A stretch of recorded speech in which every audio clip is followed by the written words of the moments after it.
Hosszú idő után ismét angol klubcsapat szerepel Budapesten a Népstadionban, az egyik legnépszerűbb londoni együttes, a Tottenham Hotspur.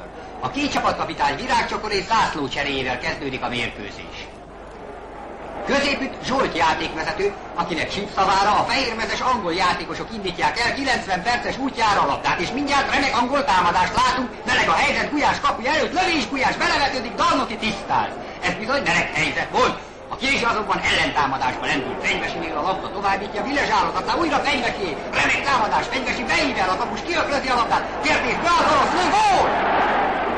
Mintaszerű, nagyszerű akció végén megszületett a Kinizsi csapatának vezető gólja. Újra Kinizsi támad, az angol védelem azonban most tisztáz, a hátra húzódó jobbszélső kapja meg a labdát, Zsolt játékvezető fejét érintve kerül tovább a labda a bal oldalra, egyelőre ott vagyunk még a Tottenham tér felé, hátra jön a bal összekötő a labdáért, továbbítja a bal fedezethez, szép támadást látunk, adogatnak és pedig jól adogatnak az angol játékosok, meredek szöktetés előre a jobb szélsőhöz, aztán Brooks kapja a labdát, lövés, gól! 1-1 tehát az eredmény.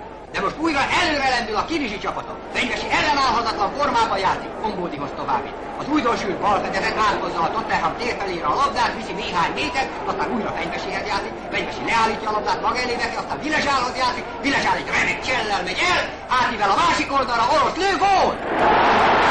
Orosz helyzetlövése a bal sarokban köt ki. A félidő eredménye 2-1 a Kinizsi csapata javára.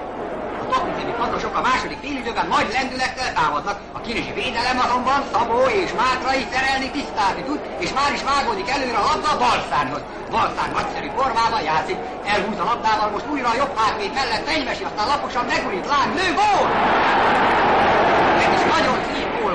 3-1 az eredmény a Kinizsi csapata javára. És a Kinizsi újra meg újra támadásba lendül. Ott van a labda Kertésznél. Jobb szélső fölnéz, aztán a lyukra futó oroszhoz játszik, orosz elmegy a labdával, befelé gurított, azonban az angol védelem nagy ügyel vajon tisztán. Újra orosz kapja a labdát, lövés, gól! Kinizsi csapata végeredményben megérdemelten 4-1 arányban győzte le londoni ellenfelét.